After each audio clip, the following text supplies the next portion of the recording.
السلام علیکم ورحمۃ اللہ وبرکاتہ۔ اعوذ باللہ من الشیطان الرجیم، بسم اللہ الرحمن الرحیم، الحمد للہ والصلاۃ علی اہلھا ولعنۃ اللہ علی اعدائہم اجمعین۔ آج صفات خداوندی کے بارے میں کچھ عرائض ہیں۔ ہم کوئی بھی کام انجام دینے سے پہلے بسم اللہ الرحمن الرحیم پڑھ کر شروع کرنے کا ہمارے لیے حکم ہے۔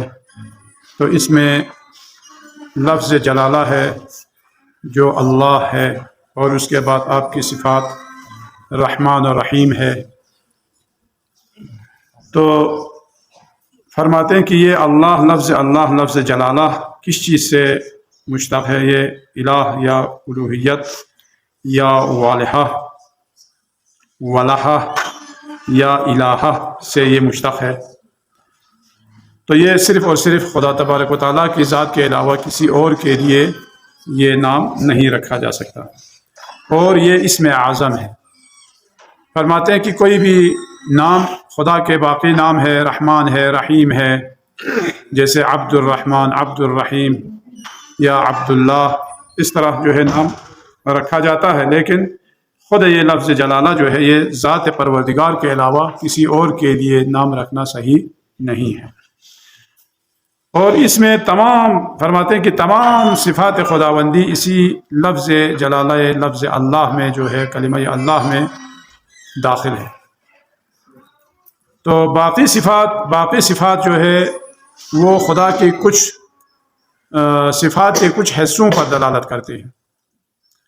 مثلا رحمان ہے، رحمان عام ہے، دنیا میں خدا تبارک و تعالی رحمان ہے، اور رحیم جو ہے صرف آخرت میں۔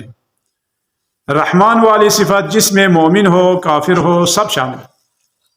خدا یعنی یہ دونوں رحمت سے ہے، رحمت الہی۔ اس میں جو ہے خدا تبارک و تعالی اپنے دشمنوں کو بھی عطا کر رہا ہے، اور اپنے خاص بندوں کے لیے بھی، مومنین کے لیے بھی، کافرین کے لیے بھی۔ تو ابھی جو دنیا میں جس قدر کافروں پر رحم و کرم کیا جا رہا ہے، یہ خدا کی رحمانیت ہے۔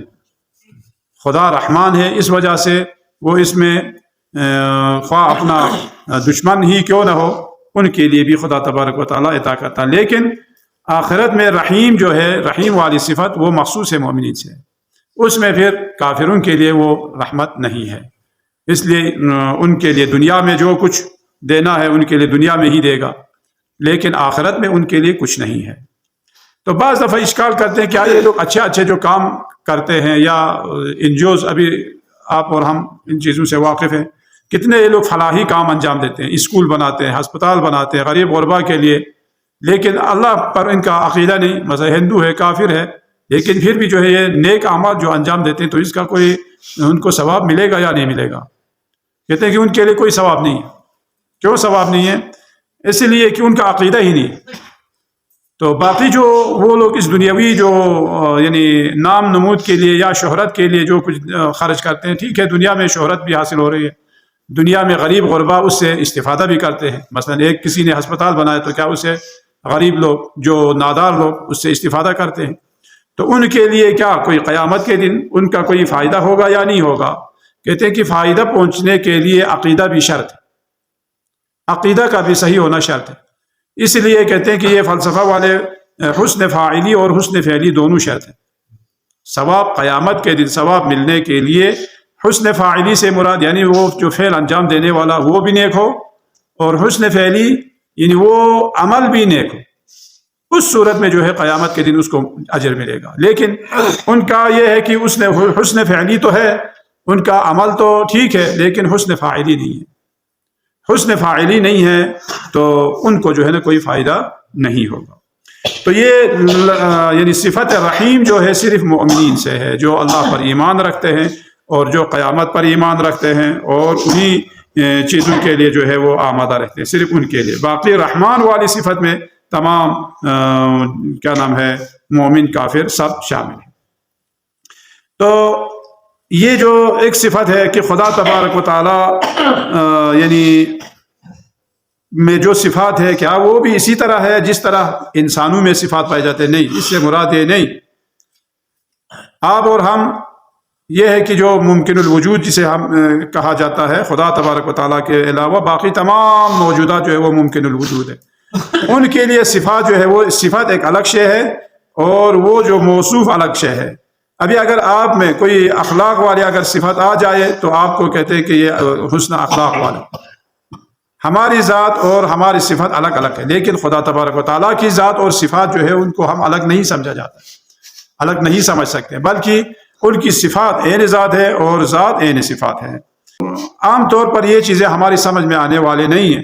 کیوں نہیں ہے؟ کیونکہ خدا تبارک و تعالیٰ کی ذات جو لامحدود ہے، آپ اور ہمارے عقل جو ہے محدود شے، ہماری عقل جو ہے بہت ہی محدود ہے، اس محدود شے میں لامحدود شے جو ہے وہ نہیں سما سکتے، اس وجہ سے یہ سمجھنے سے ہم قاصر ہیں۔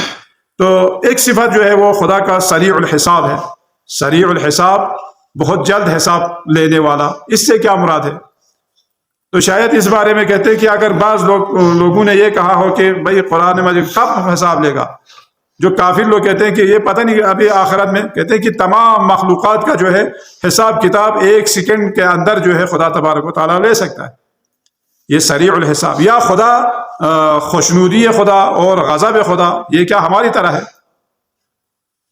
آپ اور ہمیں اگر خوشی ہو جائے تو ہم کھلنے لگتے، اور اگر ہمیں غم غصہ آ جائے تو ہمیں جو ہے کیا نام ہے، غم و غصہ میں ہمارے چہرہ سرخ ہو جاتے، یا جو ہمارے جذبات جو ہے وہ گرم ہو جاتے۔ کیا ایسا ہے؟ نہیں۔ تو پھر خدا کی خوشنودی اور غضب خدا سے کیا مراد ہے؟ اس سے مراد یہ ہے کہ خدا تبارک و تعالیٰ کے غضب سے مراد اس کے رحمت سے دوری، وہ اپنے رحمت کو ہم سے جو ہے نا جدا کر لیتا ہے، یہ غضب الہی ہے۔ پھر خوشنودی پروردگار کیا ہے؟ خوشنودی پروردگار خدا تبارک و تعالیٰ اپنی رحمت کے لیے ہمیں قابل سمجھے، اسے جو ہے خدا تبارک و تعالیٰ کی خوشنودی کہا جاتا ہے۔ پھر کہتے ہیں کہ علم غیب خدا کے پاس ہے، علم غیب خدا کے لیے تو کوئی غیب ہی نہیں، ہر چیز خدا کے سامنے ہے۔ تو اہل بیت اطہار کے لیے، معصومین کے لیے، انبیاء الہی جو علم غیب سے باخبر ہے، اس سے کیا مراد ہے؟ کیونکہ یہ تمام چیزیں ان کے سامنے جو ہے یہ وجود میں آیا ہے، اور سامنے جو ہے ان کا جو کچھ ہے وہ ان کے سامنے، اس وجہ سے ان کے لیے علم غیب نہیں ہے، بلکہ ہماری نسبت جو ہے اسے علم غیب کہا جاتا ہے۔ تو اللہ تبارک و تعالیٰ کے صفات جو ہے، صفات کو ہم اس کے ذات سے جدا نہیں کر سکتے ہیں۔ پھر توحید صفاتی، جسے اسی کو توحید صفاتی کہا جاتا ہے، کہ صفات اور ذات ایک ہی چیز ہے۔ کل بھی بتایا، دیکھنا اور سننا، خدا دیکھتا بھی ہے، خدا سمیع بھی ہے، خدا بصیر بھی ہے۔ اس سے کیا مراد ہے؟ کہتے ہیں کہ ان سے تمام خدا کی قدرت جو ہے ہر چیز پر غالب ہے، اس سے مراد یہ ہے۔ خدا سمیع بھی ہے، خدا بصیر بھی ہے، اس سے مراد یہ ہے کہ ہر چیز خدا کے سامنے ہے۔ تو ابھی اگر جو صفات ثبوتیہ اور صفات سلبیہ جو ہمیں گنے جاتے ہیں، اس سے کیا مراد ہے؟ ان تمام چیزوں کا جو ہے نا، یہ صرف اور صرف آپ اور ہمیں سمجھانے کے لیے یہ چیزیں لائی جاتی ہیں، ورنہ خدا تبارک و تعالیٰ کے لیے یہ جو ہے یہ تو ہم اور آپ کے اندر ہے۔ مثلا کیا نام ہے، خدا تبارک و تعالیٰ کے لیے ہم یہ نہیں کہہ سکتے کہ مثلا صفات ثبوتیہ میں اور صفات سلبیہ میں غضب ہے، ظلم ہے، اچھا جی یہ چیزیں اگر خدا میں نہیں ہے تو اس سے کیا مراد ہے؟ یعنی خدا الگ اور خدا کا ظلم نہ ہونا الگ، یہ ایسا نہیں ہے، بلکہ ذات الہی جو ہے ان تمام صفات، بری صفات سے جو ہے وہ پاک و منزہ ہے۔ تو صفات ثبوتیہ، صفات سلبیہ یا اسماء حسنہ، یہ سب چیزیں جو ہے آپ اور ہمیں سمجھانے کے لیے ہے۔ یا لطیف و خبیر، خدا لطیف بھی ہے۔ لطیف کسے کہتے ہیں؟ لطیف جو ہے نامرئی شے، جیسے روح کو لطیف، شے لطیف کہتے ہیں۔ روح جو ہے وہ نظر نہیں آتا، مادہ سخت ہے، لیکن لطیف جو ہے وہ نرم، ملائم اور نہ دیکھنے والی چیز، اسے کہتے ہیں لطیف۔ مثلا روح انسان ایک لطیف شے ہے۔ اگر مومن جب اس کے روح جو ہے قبض ہو جائے تو وہ شے لطیف اس کے بدن سے جو ہے وہ نکال لیتے ہیں، ایسا لگتا ہے جیسا وہ کوئی گلاب کو سونگا ہو اور اس کے روح نکل جائے۔ تو ان تمام صفات کو اگر ہم کہیں گے کہ مثلا یہ شدید المحال ہے، یا رب المشارق والمغارب ہے، خدا کے لیے مشرق و مغرب تو ہے ہی نہیں۔ یا ہمیں کہتے ہیں کہ بھائی آپ جس طرح بھی رخ کر کے آپ نماز پڑھیں، خدا تبارک و تعالیٰ ہر طرف ہے، وہ آپ اور ہمارے لیے مشرق و مغرب معنی رکھتا ہے، لیکن خدا کی ذات کے لیے کوئی مشرق و مغرب معنی نہیں رکھتا۔ اسی طرح سمد ہے، اور آپ جو ہے یہ بھی ہمارے لیے، مثلا ابھی آپ اور ہمارے لیے کہتے ہیں کہ آپ کا شناختی کارڈ ہے، مثلا فلانی محلہ گوما پاری، والدین کا نام، اچھا جی محلے کا نام، علاقہ کھرمانگ، اچھا گلگت بلتستان، یہ ہمارا شناختی کارڈ ہے. خدا کا شناختی کارڈ کیا ہے؟ کہتے ہیں کہ سورہ قل هو اللہ ہے. قل هو اللہ، سورہ قل هو اللہ خدا تبارک و تعالیٰ کا یعنی شناختی کارڈ ہے، جو آپ اور ہم جیسے ان کے لیے کہ بتاتے کہ یعنی خدا کی ذات کیسی ذات ہے. قل هو اللہ احد اللہ الصمد لم یلد ولم یولد ولم یکن لہ کفوا احد. تو انہی پر اکتفا کرتے ہیں. پروردگارہ ہمیں اللہ تبارک و تعالیٰ کی معرفت حاصل ہونے کے ساتھ ساتھ ان کی بندگی کرنے کی توفیق عطا فرما. السلام علیکم ورحمۃ اللہ وبرکاتہ.